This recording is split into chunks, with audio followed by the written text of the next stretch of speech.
Voilà 50 ans, jour pour jour, que fut proclamée sur ce stade de Mamastre l'indépendance de Madagascar. Le drapeau national aux couleurs blanc, rouge et vert a été hissé pour la première fois et l'hymne national est entonné. Par ailleurs, notre île a eu sa particularité de voir naître le jour de son indépendance. Son armée nationale, alors articulée en 2 régiments intégral, ce fut le premier défilé militaire de l'indépendance de Madagascar.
Et comme nous le voyons sur les images, le président a obtenu une position entre dans le stade pour cette célébration des 50 ans de l'armée qui a été créée en 1960 par le gouvernement au niveau de l'armée des services militaires. L'armée Madagascar a été créée officiellement le 26 juin 1960.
Mamadiana Sinalani.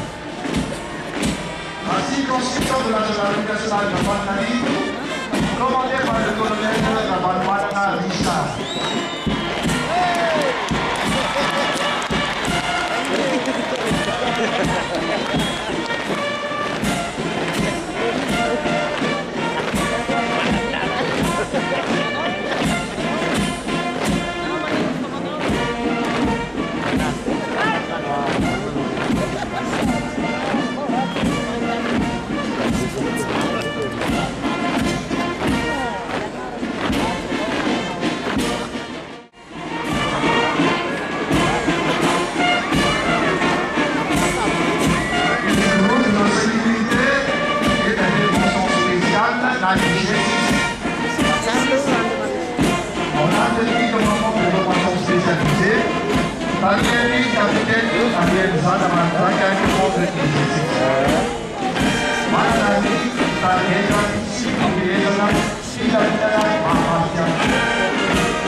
Fitava na mifu asamba chafu tumaiza